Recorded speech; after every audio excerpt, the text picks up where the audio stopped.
akkam jirtu ilmaan Oromoo naga jirtu fayyaa keessanii mee seenaa warri seentaniitiin jettan ergaa kana namootaaf facaasa.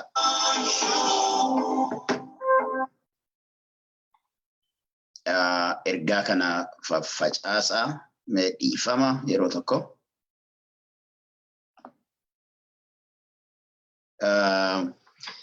Aye, akkam jirtu naga jirtu fayyaa keessanii. I think now sa'aatiin isaa sa'a gaarii miti sa'aatiin dhufee garuu warra Minnesotaatiif dhufee Oromoonni naannoo biraa ammas waan godhuu dandeettan gochuu dandeettu garuu mainly uummanni Minnesotaatiif ergaan kuni kanaaf nama Minnesota keessaa bilbiltanii qabdan yoo jiraate furiis warri bakka biraa jirtan itti bilbila warri Minnesota keessaa warri raftan ammoo dammaqa. I think we are still Oromoon ammas rakkoo hedduu himannaa garuu waan hojjennu keessatti dammaqinaan hojjechuun hedduu waan nu barbaachisuu fi mee dammaqa ilmaan Oromoodha. We have no time left. Amma dubbiin jirtu we do not have a time left. Sa'aatiin nuuf hafe hin jiru. Sa'aatiin nuuf hafte tana keessatti Oromoon waan hojjechuu qabu dirqama hojjetuu qaba. Kun ammootu dirqama nama tokkoo qofa osoo hin taane dirqama Oromoota hundaati jechuudha. Kanaaf akkam jirtu mee naga jirtu fayyaadhaa torbaan akkamii guyyoonni daddarban kun akkamii Oromoon laayivii kana irratti hoo akkam jira maaltu deemaa jira kan jedhuuf hin dhufne waan takkitti qofa qabadheen dhufee Oromoon waan takkitti waan ofii irratti yeroo hundaa olola qofa irratti osoo hin taane Oromoo wanta irratti xiyyeeffatuu qabu hojii. Waan safaram waan lakkaa'amuu danda'u irratti hojjechuudha. Wanta safaruu fi lakkaa'uu dandeenyu keessa wanti nuti irratti akka dubbachuu ani barbaadu dhimma Amaanee badhaasoo for Congress isa jedhu tana bakka ija ajandaan xiyyeessii takkitti tana. Kanaan ala wantoota biraa yeroo biraa sagantaa biraatiin gareedhaanis mari'achuudhaaf haala hin mijeessinaa. Probably har'as guyyaan jimmata. Guyyaan deemee jira, lafti deemee jira. Guyyaan kaawkasii yookiin ammootu Calalli yookiin ammootu gingilcha inni duraa kan Amaanee wal dorgomtuu isii wajjin namitti beetii jedhamtu wajjin wal dorgomteetiin sadarkaa deeggarsa paartii isii bal'inaan itti argachuu dandeettu guyyaan wal jala gahee jira. Hadhi 28 guyyoota meeqatu hafaa? Less than 4 days. Guyyoota 4 gadi hafaa jechuudha. Guyyoota 4 gad jiran kanneen keessaa guyyaan boruu Saturday guyyaa boruu hojiilee garagaraatti nu eeggata. Oromoon kamiiyyuu sa'aatii kan kee irraa sa'a muraasa kennitee hiriyoota kan kee kan beektu kanneen district 4 keessa jiraatan hunda isaanii dubbisuun baay'ee barbaachisaadha. Eenyu warri sagalee namni sagalee hanga ammaa hin kennin Oromoon hanga ammaa Amaanee for Congress isa jedhuuf voting godhin an dhugaa dubbachuudhaaf yoo taate yookaan nama rafaa jiru yookaan nama dhimma Oromootu of hin qabne of gatee jiru yookaan mootu nama hiikaa yookiin bu'aa filannoon shamarreen ummata kana keessaa baate hawaasa kana keessaa baate kan hawaasa kanaaf hojjechaatiin baate sadarkaa olaanaa kanaaf yeroo isiin ofiisa guddaa Ameerikaa kanaaf yeroo isiin wal dorgomtu callisanii taa'uun yookiin ammoo akka salphaatti ilaaluun baay'ee sirrii miti jennee ilaalla. Kanaaf mee Oromoonni naannoo kana jirtan magaalaa kana jirtan magaalaalee kanneen maqaa isinii yaamaa takkaan magaalaalee kanneen keessa namoonni jirtan I need you guys to vote. Linkii gubbaa irra isinii kaa'ee jira. Linkii amma Facebook kana irra gubbaa godhattan namoonni garagaraa booda seenanii gaafatu. Linkiin isaa probably ammas linkii sana kophatti fuudhee asirratti illee pin gochuu ni danda'a. Linkii sanarra dhaxxanii vote gochuun baay'ee barbaachisaadha. Baay'ee barbaachisaadha. Uummanni Oromoo dammaquu qaba. Probably warri magaalaa lakkuu kana keessa jiratan dhimma kanarratti ni mari'annaa. Uummata Oromoo illee ni kakaasnaa warra jedhuuf tokkoffaa guyyoonni kunniin hafan keessaa guyyaan har'aa already dhumatee jira. January 29 fi guyyaan boruu wanti hafee hin jiru jechuun danda'ama. Kanaaf guyyaa boruu waldaa hawaasa Oromootti argamna. Anis mataa kiyya guyyaa guutuu achiin oola. Kanaaf Oromoonni magaalaa lakkuu keessatti argamtan kanneen hanga ammaa vote hin godhin guyyaa guutuu live illee ni hojjenna. Uummanni Oromoo dammaqee boru sagaleen Oromoo guutuu qofa osoo hin taane Oromoon hundi vote gochuu qofa osoo hin taane kan barbaannu. Firoottan kan kee Hiriyoottan Sumaalee irraa qabdu, namoota Sumaalee kan beektu, namoota saboota biraa kan beektu hunda isaanii dammaqsutu sirraa eegama. Dammaqsutu sirraa eegama. Eenyu namni voot gochuu danda'u? Dargaggeessi mana keessan keessi kan umriin isaa 17 amma guutee jiru. Disembarii irratti ammoo 18 ta'a taanaan mirga guutuutti voot gochuu waan qabuuf dargaggeessi akkasii kamuu voot gochuu danda'a. Namni waraqaa green cardii qabu kun carraa addaati. Waraqaa green cardii namni qabu waan ta'een beekne kun dhugaa dubbachuudhaaf yoo taate yoo Oromoon kan hirribaa kaanu taate kun Oromoo akka malee gargaara. Namni waraqaa green cardii qabu kamuu voot gochuu danda'a. Yeroo jalqabaatiif lammii qofa kan voot gochuu danda'u duraan yeroo jalqabaatiif seerri hunda dhiifama. Namni biyya kana keessa jiraatullee Minisootaa keessa jiraatullee dhiifama. Amrullaa laayiviin jira. Ayya. Lammiin warri green cardii qabu namni biyya kana jiraatu namni biyya kana keessa jiraatu inni kamuu jechuudha. Green card kuma ta'e waraqaa Itoophiyaa irraa dhuftee Keeniyaa irraa kootu Egypt irraa kootu waraqaa warra malaal baqaanillee yoo kaseen taate waraqaa qabu. I don't remember honestly baqaa jiruu baqaa keessa waan dabarreef kaardii wayii qabdanii kaardii isii baqaa ta'u waggaa takkeen guutin duraallee qabaannaan voot gochuu mirga dandeenya. Akkasumas namni amma green cardiin waggaa boodallee namni argatu jiraachuu danda'a. Garuu yeroo biyya kana seentan I-155 waan jedhamu argattanii dhuftan. Kuni viizaa. Viizaa hojiitiin illee namni dhufe jiraannaan jechuudha. Turistii osoo hin taane jechuudha. Turistii maatii ilaalee deebi'aa osoo hin taane viizaa hojiitiin illee namni biyya na dhufe voot gochuu danda'a. Kanaaf Oromoon akkasii mana keessan keessa jiraannaan ani voot gochuu hin danda'u. Ani seerri naaf hin kennuun hin dalagu. You got the right, you got, mirga addaa argattanii jirtan. Kanaaf mirga addaa kan exercise gochuun ammoo dirqama. Oromoon mirga falmachuu qofaa miti kan gochuu qabu. Mirga filuu qofaa miti, amma mirga filatamuu keessa jira jechuudha. Oromoon waggaa 30 ol biyya kana keessa jiraateedha. Kan jar'aa garuu Oromoo tokkochaaf vote hin goone miti. Single Oromoo. Oromoon nuti vote gooneef hin jiru. Oofisa magaalaatiifuu for the city level vote hin goone. Mirga keenya exercise hin goone jechuudha. Hanga ammaa wanti nuti keessa jiru ashkara namaa ta'u. Hanga ammaa nuti wanti nuti keessa jiru modern slave isa jedhamu san keessa jira. Modern slave ka jennuun akka durii gabra oorruu isaa irratti humnaan garaftee hin hojjechiistu garuu biyyaa si fiddanii hojjettaa fi gibira ni gabbartaa bakka sagalee yeroo isheen filannoodhaaf voot gootaa fi isaanii wal dorgomuu hin dandeenyu gara mana kan keetti. This is modern slavery keessa ture. Dhugaa dubbachuu. Still we are. Yoo filannoo kana biratti amaanee bira dhaabbachuu namni hin dandeenye namni ammoo kaayyoo kana faallaa dalagu kamiyyuu jechuudha.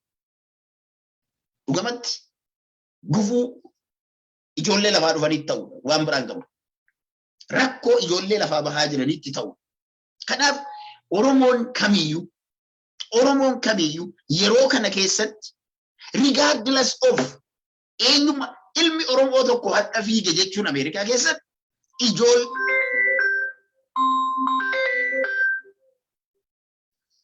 dhiifama laayivii jira.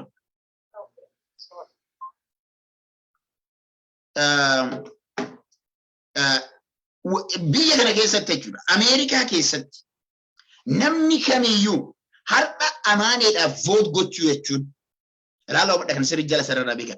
If you vote today for Amane, trust me, you are voting for your own child. Kan gardaan dhalanni garaa keessa jiru vote godha akka jirtu beeki. Kana jala sararaa beeka. Namni ilmaan Ameerikaa keessatti dhalaa jiru, ilmaan Ameerikaa keessa guddifataa jiru, Ameerikaa keessatti horaa jiru, Ameerikaa keessa jiraatu. Dhugamatti sammuu brilliant ta'e qabaatta taanaaniin vootii amaaneef gootu kana osoo sirraffisne vote gochuuf dirqamta. Vote gochuudhaaf dirqamta.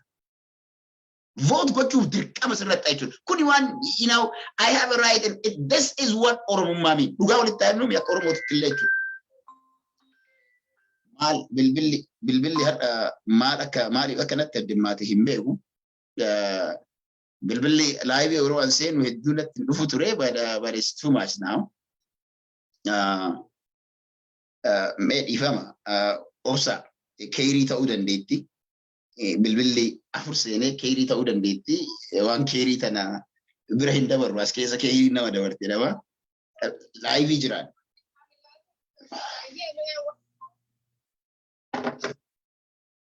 All right. So kanaaf laa wanti hojjannaa jiru kun jechuudha. Ergaan Oromoodhaaf dabraa jiru kun filannoo kana jechuun anaaf maali kan jedhu sirriitti ilaaluu barbaachisaadha. Ijoollee kee jaalatta. Dhugamatti abbaan ijoollee isaa jaallatu, haati ijoollee isaa jaallatu, obboleettiin obboleeyyan jaallatu, obboleessi obboleettii jaallatu.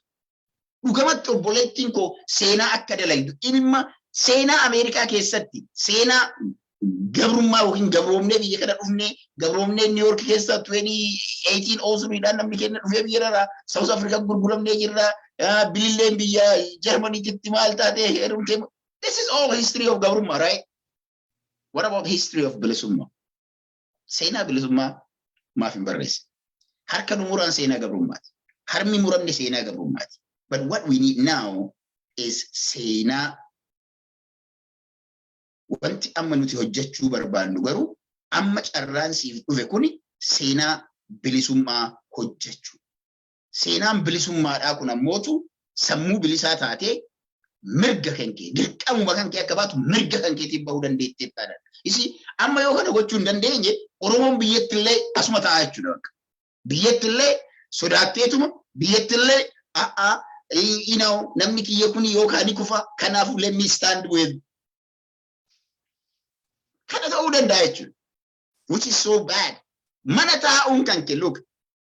If you are not voting for Amani, jalatte jibbitelle, you are supporting vote gote dabatelle, you are against our willing. Ufin mormaa jirta jechuudha namni vote gochuu hin dandeenye. Mana kiyya keessaa fakkeenyaaf nama meeqa vote godhe? Ijoollee sadii ana haadha warra nama shaniin vote gooneeru. Namoonni biraallee namni adreesii kana qaban nama vote godhaniira. Kanneen biraa kan hanga ammaa vote hin godhin adreesii mana kiyyaa warri qabu jechuudha. Hanga ammaa vote hin godhin guyyaa boruu takka takkaan bilbilee vote gooteerta. Ofii vote gootuu ofaa miti nama Sumaalee beektu meeqa vote goosiiste. San ta'uu baannaan maal Oromummaan yoomiif dalagdire? Maali faayidaan Oromummaadha? Faayidaan heddummaachuu Oromiyaa xiqqoo ofiin jechuu maalire?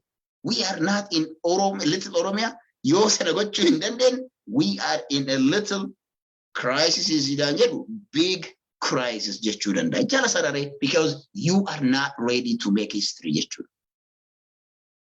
You are not ready to make history. If you guyyaa namni seenaa dalagu seenaa sana wajjin dhaabbachuun waan tokko beeka. Standing with the history that happens at a moment, right at the moment when it happens. Right at the moment beeka. Seenaan erga darbee booda harka dhooftaa amma namni hin beekna bara. Yeroo tokko namoonni erga waa darbanii booda yookaan namichi sun erga dabree bakka san ga'ee booda guyyaa tokko siif filee jira jedha kama fillee si deeggaree jedha kama siif hin deeggare akka sii godhaa turee jedha kama waan akka siin goone bee. Lip service warri kennu jechuudha. Do you want to do the real work? Kanaaf Oromoon magaalaa lakkuu keessa jirtan adara mucayyoo kanaaf vote gochuun ijoollee keessan kan dhalattee miti kan ganaa ijoo akaakanii shanyii keessaniitiif vote gochuu jechuudha. When Obama wins the presidential election, he make a history gurraachaa keessa seenaa gurraachaa keessa. Garuu Obamaan gurraachaa yoo ta'e no makaadha. Haadhaan adiidha abbaan gurraacha. Look carefully. Haadhaan adiidha abbaan gurraacha. Jala sarara hubadha. Ganaa what I want in history and want an arguu barbaadu. Am Obama fudhatte abbaan isaa gabra ture no abbaan gabra hin turre abbaan hayyuudha nama barumsaaf biyya kana dhufe. But what I want to see to say really the history changed in America gurraachi seenaa dalagee jedhee kan dhugatti qaban kan shanyii isaa gabrummaadhaan dhufte ka haadhaaf abbaan illee qulqullicha gabrummaa keessa jiru sun yoo pirezidaantii Ameerikaa ta'e I will believe in that there is a big change. History dalagee jennee guyyaa sana manaa garuu hanga seenota akkasii sanniin hin dalagamnetti history'n dalagamee jedhamu akka keenyaa kun ammallee ilaala baqataan kaambii baqaa keessaa bahee beela biyya baqaa san keessatti hadha maal nyaadhee ola hadha maal nyaadhee bula jedhu keessaa bahee Ameerikaa seenee American dream waan jedhan mana bitachuudhaaf konkolaataa bitachuu bira darbanii baratanii aangoon biyya kana keessatti naan malaa. Anis saba kanaaf dirqama koo nan baha. Amerikaan nama na gooteerti. Amerikaan nama na goote tana keessatti I will contribute my share. jedhanii oofisaaf wal dorgomuu jechuun it's a big thing by the way. It's a big change. Jijjiirama guddaa kun. Jijjiirama kana keessatti Oromoonni magaalaa lakkuu jirtan dirqama keessan bahaa. Magaalaalee kamiif yaanni an isinii himaaru. Warri magaalaalee kana keessa jiran county lamaa fi St. Paul Park bakka jedhamu keessa. St. Paul Park keessa warri jirtan, Washington County keessa warri jirtan, Ramsey County jala warri jirtan, magaalaaleen hedduu isaanii namoonni hedduun dhimma kana irratti hirmaachuu mirga waan qabdaniif guyyaa har'aatii fi guyyaa boruu namoota saba biraa ta'an hiriyoota keessan ilmaan Oromoo kan ta'an hunda isaanii dubbisaa kai bahiitii sagalee kenni jedha. Walakkaan isaanii warri gara sabarbii irra jiran of course qaama warri dhaqu jira, warri qaamaan bakka isin dhattanii dhaquu dandeettan dhaqa. Warri qaamaan bakkeen hin duucuufan fakkeenyaaf naannoo walakkaa St. Paul keessatti qaamaan dhaquu hin dandeetti. Warri qaamaan dhaquu hin dandeenye immoo absentii baalatii kana guutaa galcha. Eessa fa'amee magaalaaleen Ramsey County jala warri jirtan 4th district congressional district jalatti warri argamtan isaan kanniin. Kasoo garuu 4th congressional district kan jedhaman eenyufaa Ramsey County, Washington County dhaa fi amma sammootu naannoo Mississippi kan irra warri jiru gadi St. Paul Park ganda jedhamutu jira. Warroonni kun mee maqaa isinii yaama magaalaalee kan Arden Hill jiraata. Oromoo hedduu Arden Hill jiraata. Blaine warri jiraatan, Falcon Heights warri jiraatan, Gem Lake warri jiraatan, Rolandale warri keessa jiraatan, Little Canada, Maplewood, Mounds View, New Brighton, North Oak, North St. Paul, Roseville, St. Paul, Shoreview, Spring Lake Park, Vande Heights, Varonias Heights, White Bear Lake or Lake Levan White Bear makes or in general if you are in White Bear. Akkasuma sammotu Washington County jala warri jirtan Afton, Bayport, Baytown, Braidwood Village, Dalewood, Grant, Lake Elmo, Lakeland, Lakeland Shores, Lakes, St. Croix Beach, Laga, St. Croix Sajidam kana beaches and the case warri jiraatan, Landfill warri jiraatan, Metmaria warri keessa jiraatan, Newport warri jirtan, Oakdale warri jirtan, Oak Park Heights warri jiraatan, Pine Spring warri jiraatan, St. Mary Point warri jiraatan, akkasuma sammootu Prince of Prince Kettle warri St. Paul Park jalalle warri jirtan, St. Paul Park P2, Stillwater keessa warri jiraatan akkuma jiru all Stillwater jala warri jirtan, akkasuma sammootu West Lake Land, White Bear Lake keessa warri jiraatan, Woodbury keessa warri jiraatan, Wilbury keessa illee warri jiraatan guutumaan guututti namoonni naannoo kana magaalaalee amma yaame gara magaalaalee 41ti.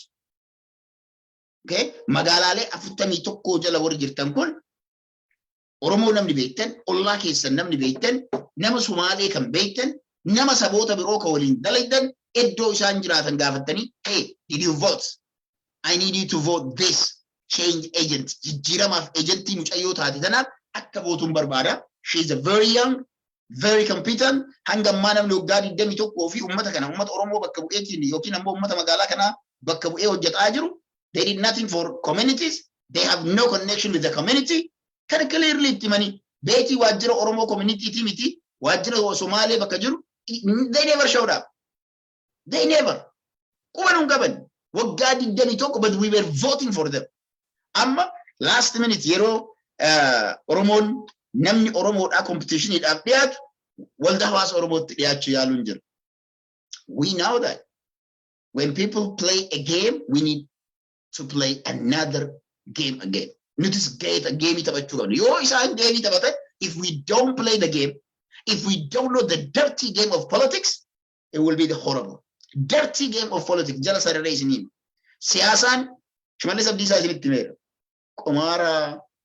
Qumara nyaannee jirra akka gaariitti taphannee jechi suni jecha dhugaati siyaasaan. Siyasaan always dhugaa qabattee, always dhugaa dubbattee imiti. Siyasa geemii ummanni what about Hennepin County? Hennepin County keessaa nama hin qabnu ammaa fi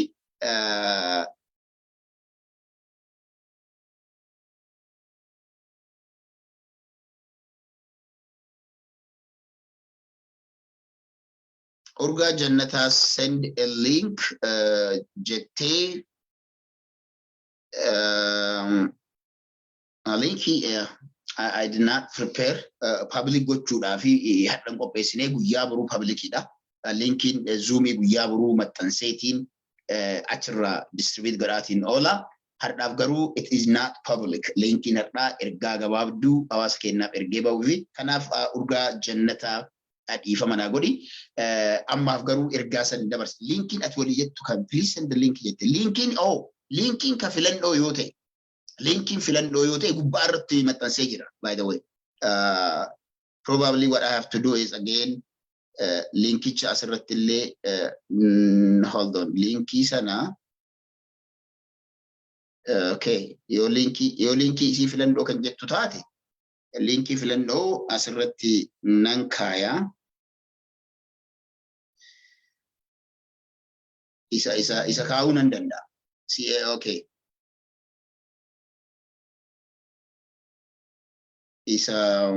Okay.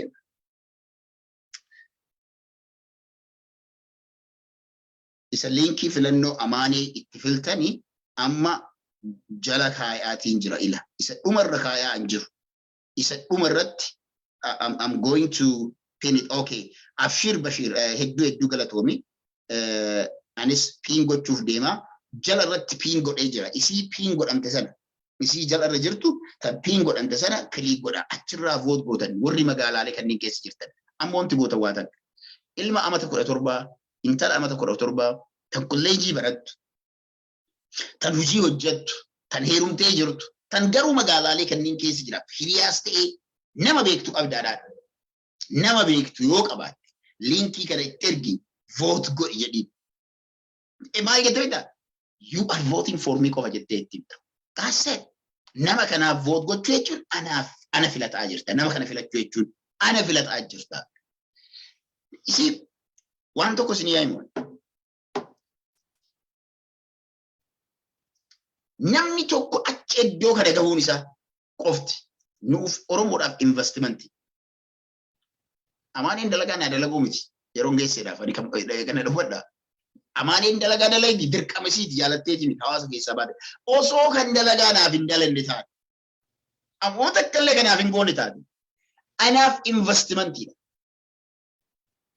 Okay? The investment. Investimentii maaliitii yeroo geessee jechuu dandeettan. Amaaniin osoo biiroo seentee waggaa lamaan sana watakka osoo naa godhuu baatte. Watakka osoo naa godhuu baatte. Anaaf investimentii guddaa. Investimentii guddaa.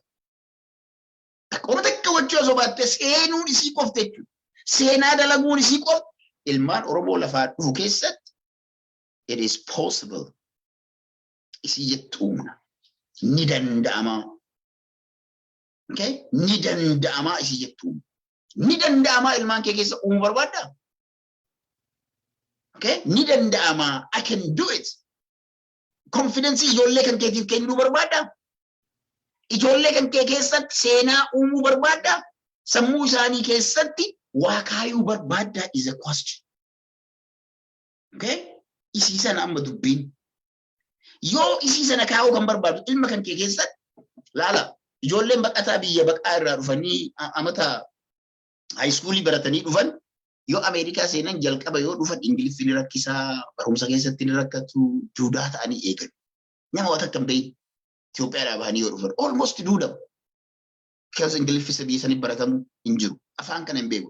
Biyya dhufanii afaan baratanii yeroo yuunivarsiitiidhaa eebbifaman mataa duree yookiin gubbaa irra ta'anii warra guyyaa sana haasawa godhu ta'anii mul'atu bahu.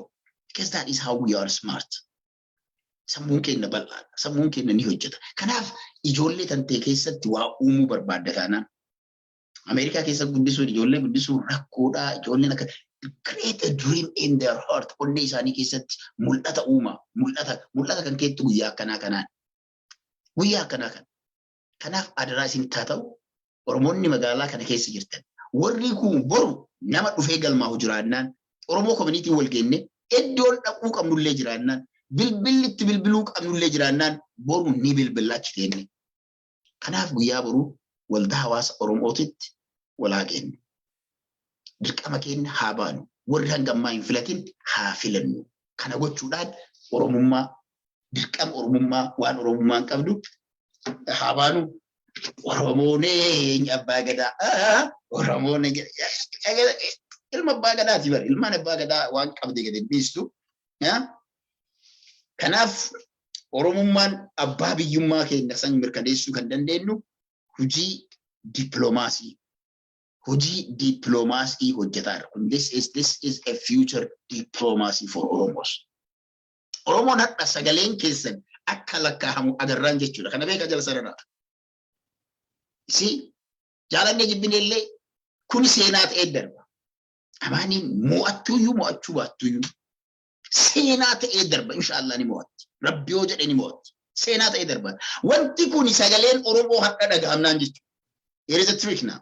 Sagaleen Oromoo hangam akka gahu ummanni Oromoo yoo faallaa kan kee dhaabate maal si gochuu akka danda'u. Warra hangarraa waggaa 21 quba nuun qabnetti itti himaa jirraa beeka. We telling them our vote counts. If you are not standing with us, you are not gonna win jedhaani jira. Jaalatanii osoo hin taane jechuudha. Waan Oromoon jedhu nu dhagahuu qabu. Kana jala sararee isinima. Keessattuu warri St. Paul, Minnesota illee Minneapolis warra jirtan. Think about the governors of the city of Minneapolis and St. Paul. Governoronni city kanneen lamaan keessa jiran. When there is election, they come to our mosques, they come to our churches, they come to our communities, even they pray, even though they are Christians, they pray in the mosque. That is a simple what simple governor did. But then after, when we struggled for a year and a half, none of them showed up and said, what can I help you? None. None. So this is a time when you show your vote. This is a time when you sell your vote. It is not only about money, it is about making sure that our vote counts. This is our dream. This is our goal. Oromo raaf sagalee ta'uu barbaadda. Do you believe that you are a human being? Akka Oromo tokkotti. Do you believe that every immigrant, you yourself is a human being that can be listened? Nama dhagahamuu danda'u ta'uu beektaa? Dhagahamuu barbaadda. Sagaleen kan, oduu ganda keessaatii miti amma dubbiin kun. Dubbii sagaleen kiyya gatii qabaachuu isaa ittiin barsiisuudha. Dubbichi isii kana beeka. Because we don't fight only for Oromia, we also fight wherever we live. We cannot be quiet. We cannot be silent. We cannot give our vote for free when my question never got answered. When they did not stand with me for a second. We know that there are only very few officials that we voted them. There are only very few officials that we endorse it during soccer game. I remember every year when the representative of these officials comes to the soccer field of Central High School, when we endorse them as our leaders, but none of them came back to our community, said thank you. When it comes to thank you, when it comes to vote, we all vote. When it comes to thank you, only few individuals get thank you and handshake. Few individuals. That is not going to happen. If we have to be thank you, we all as a community, not individuals, not even just leaders. They need to listen to the community. It is a community that closed highways, says, for a year and a half. And it's this community who showed, who marched every day for the injustice that were going in Ethiopia for a year and a half. These guys, they never listened to us.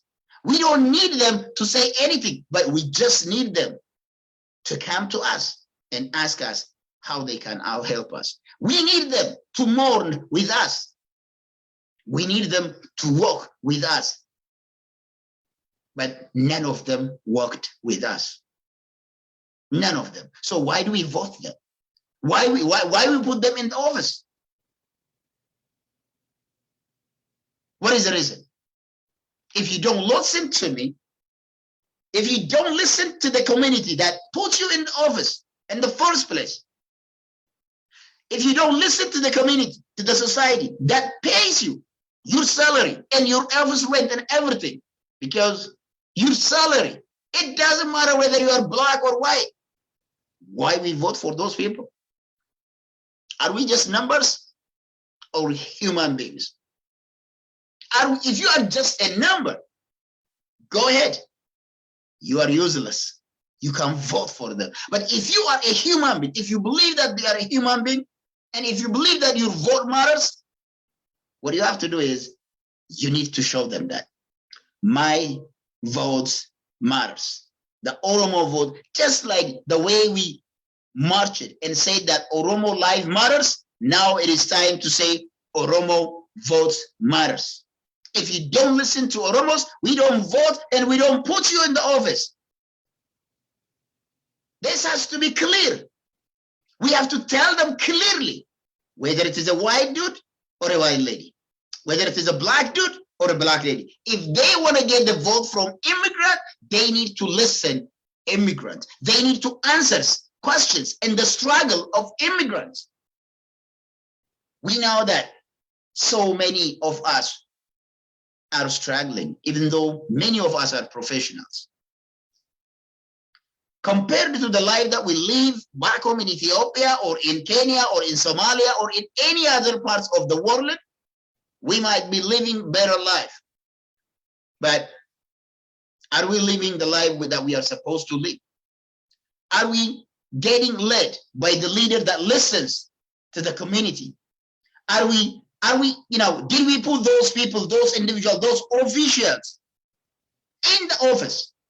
Have they ever sat down and asking you about your questions? When we close to a highway I-94, highway 35W, they never showed up.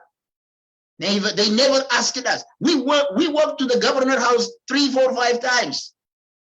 He never came out a single day. He never said, "What can I help you?" They always look at a certain enemy. Somebody wants us to attack him is at his office. The office that we voted for him and we put in the office. It is possible. You can show them that your vote matters. You can clearly show them that your vote matters. So, as an Oromo activist, as an educator who knows the in and out of education system in Sample, as a person who knows what is going on in the city, as a person who lived in Sample for the last 14 years, I never seen these officials coming out, other than during the election time, coming out, "Oh, we are here. Now I am in nobody said that I am now in the office. And you guys put me in the office." They never said, "Oh, what can I do for you?" Never. Go to every office. When you go to every office in Twin Cities, you see our Somali brothers everywhere. Our Somali brothers everywhere. But Little Oromia is a city where many Oromos live. We call it Little Oromia because of the number of Oromos, because more than 40,000 Oromos live in the city. A person who is in the office for the last 20 plus years, does she know who we are? Does she know where our office is?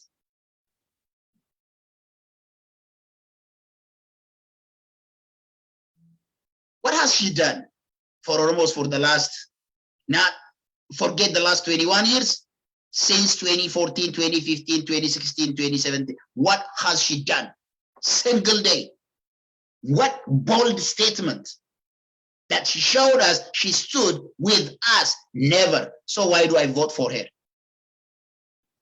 Why do I vote for her? I must find a way that I will teach her that my vote has a value. I have to teach each of them that a single vote, my 5 votes of my family, makes a difference. I heard a story that says one of our friends, he lost the election by just 1 vote, a single vote. Think about it. When you have 5 people voting for you and 6 people voting against you, you lost the office for just 1 vote. That tells you your vote matters. Therefore, immigrant votes matters. I don't care even. Let me tell you this.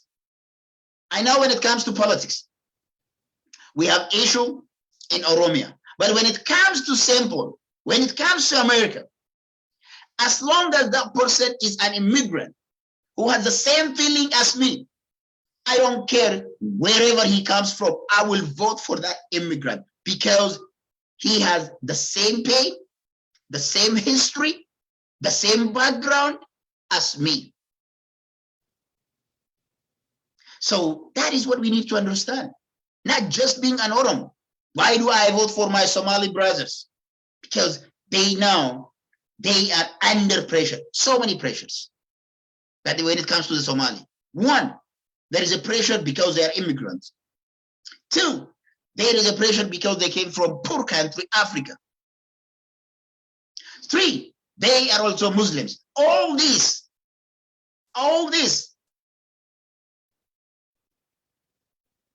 has an impact on them.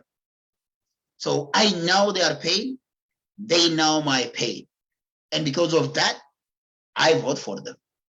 Because at least when they got into office, they looked at from different angle, from their life experience, not from someone who doesn't have that same life experience.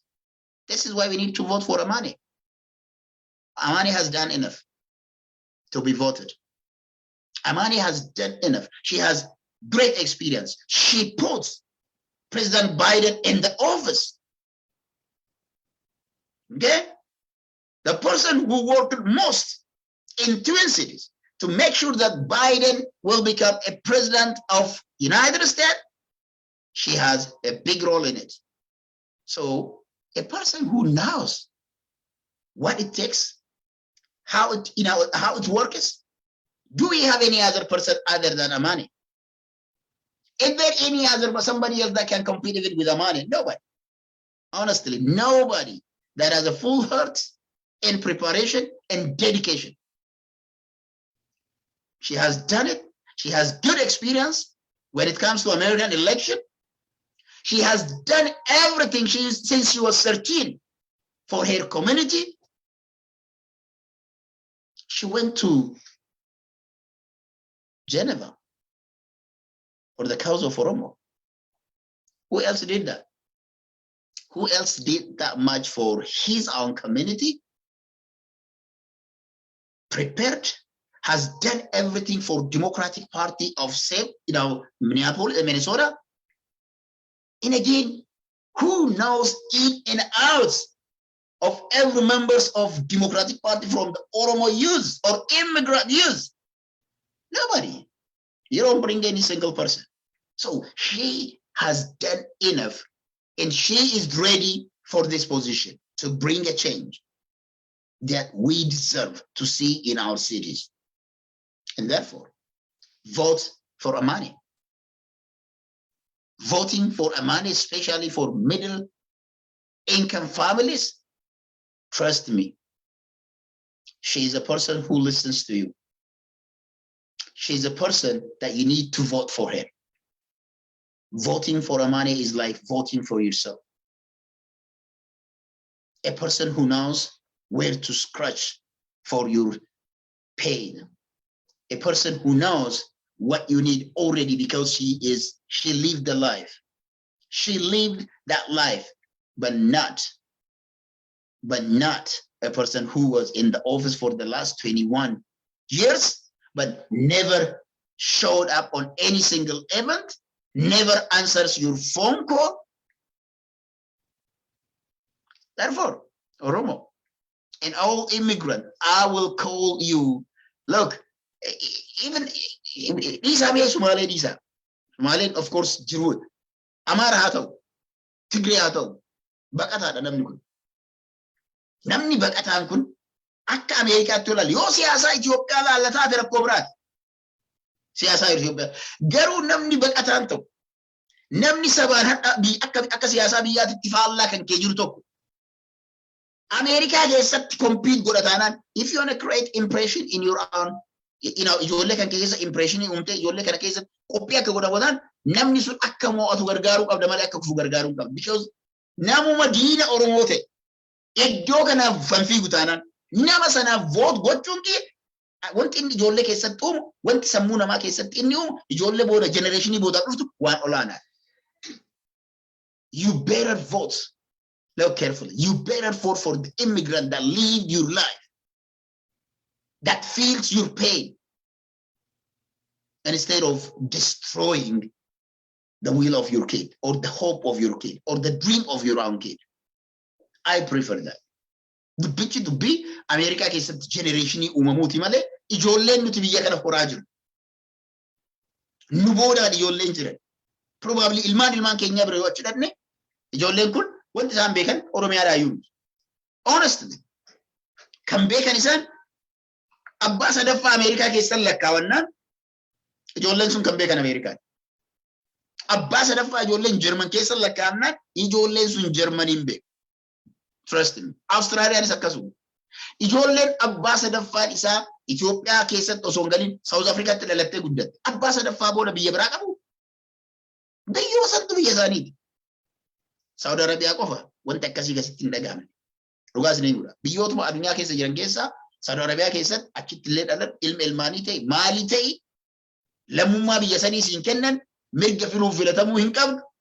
Waan biraatiif itti beekaa Saudi Arabia filuuf mirga hin qabdu. Jiraachuu mirga hin qabdu. Lammummaa ta'uu hin dandeettu. Kontraata qofaan jiraatta biyya isaanii san keessa. Kontraatan every single time goma renewsii ta'u. Yoo natti gahee waraqaa kana haaromsuun akkam ta'ee haaromsifadha guyyaa akkasii laayivii dhufee maalii qaamaan kiyyan irra jiruudha biyya Arabaa san qofa. But in all other countries, generationiin sadi biyya san keessa dhalannaan ijoolleen sun biyyi isaan qaban biyya sadi. Akka amma nuti akka Oromoo waan taaneef Oromiyaan biyya keenya inni hidhanna san odeessinuu miti. Faaktiin jiru kana. Faaktiin jiru kana. Kanaafi wanti nuti godhuu qabnu yoo diinni kan keetu baqataa ta'ee biyya kana wal dorgomatan yoo namni isaa wal dorgomu nama kan kee hangam ta'initti kadaran si yaadu hangam ta'initti nama sanaaf voot gochuun kan kee ijoollee baqattootaa birootiif onnee horta. Look, yoo namni Somaalee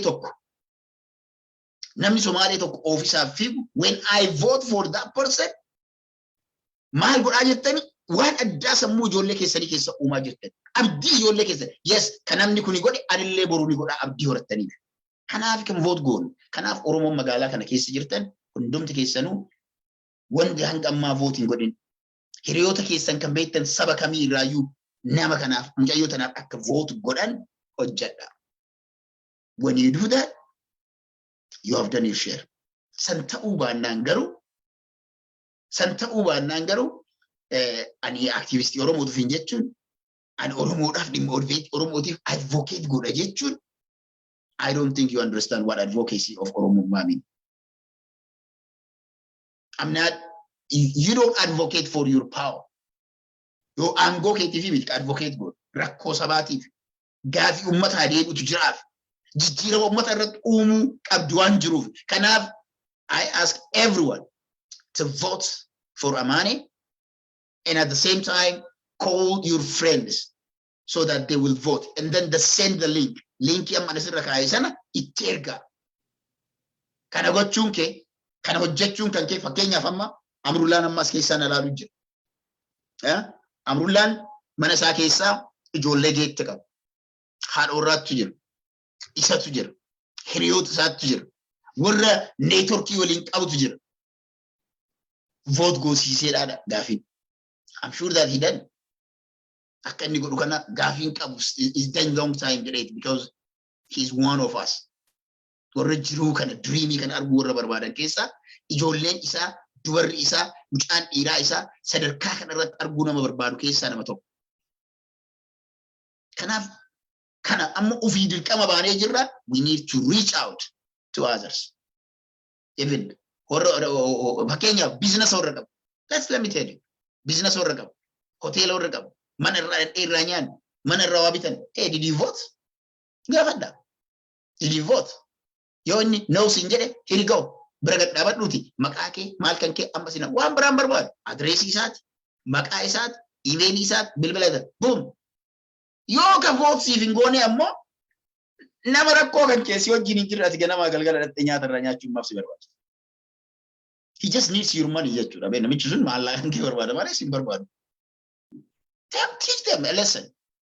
Because this is a time when you have to, filter it. Engage. Yeroo waa itti gingilchinu amma. Yeroo waa itti addaan baafannu amma. So please, vote for a money. Vote. Linki amma isinii kennisan hiriyoota keessan hundatti ergaa. Make sure that everyone votes. I am sure that we will have in the future face-to-face discussion with these officers.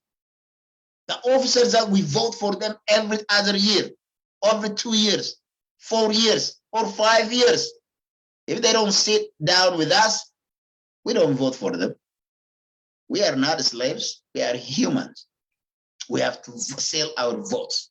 Sagaleen ko gurguramuu qaba. Sagaleen ko dhagahamuu qaba. Dhagahamuu qaba.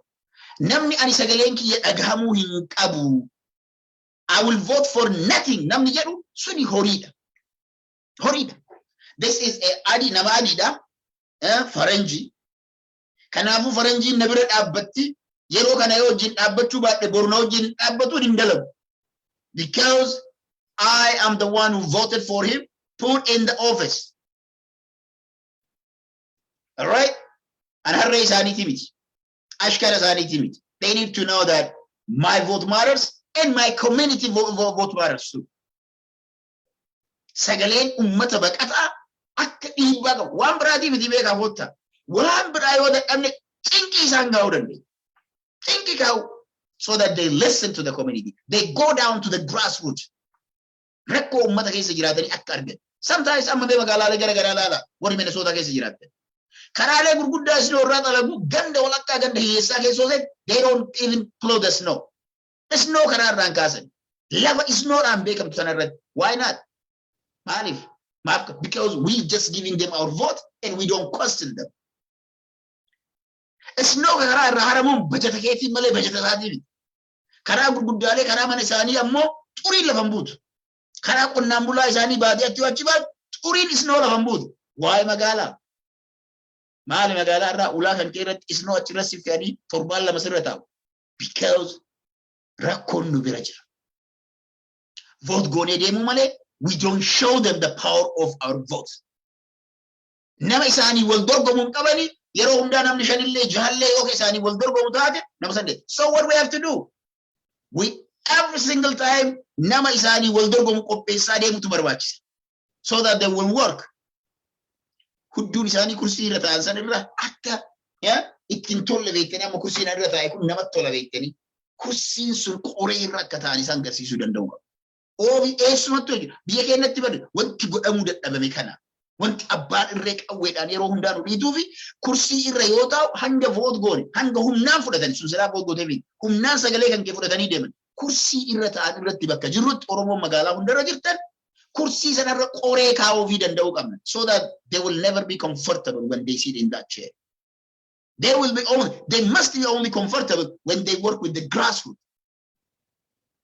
With low income family, middle income family, not with the high income family or a type of family. Kana gochuu dandeenya, any dandeenya. This doesn't need it. Nama kuman barbaadu. Ummata kan kee qofa aware gochuu barsiisu. Yeroo filannoon dhufu osoo hin taane, yeroo filannoon hin jirre. Waan kana waggaa guutuu irratti hojjechuu barbaachisa. This needs by itself another activism jechuudha. Amma rakkoon Oromoodha, rakkoon baqataadha. We only focus on what is going on back home. We never focused on America. But we can do it.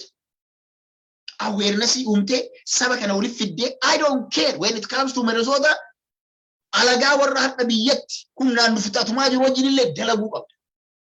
Because you don't live two lives. Nuti ammoo America keessa jiru dhugaa isin himaa warri biyya aaruu dandeettanii America keessa Oromoon jiru ofiif jiraateen beeku.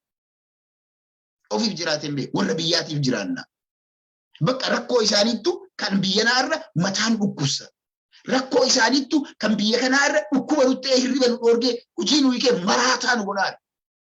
But we must start here. Yoo hadha rakkoo kana asitti foundation isaa hin sirreessin of dura osoo Oromiyaanu biyyattuu bilisoomte rakkoon ijoollee keenya irra biyya kanatti ga'u akkuma Native Americans irra ga'u akkuma gurraacha biyya naa kana irra ga'u akkuma Mexican irra ga'u ijoollee keenya irra illee akka ga'u beeka.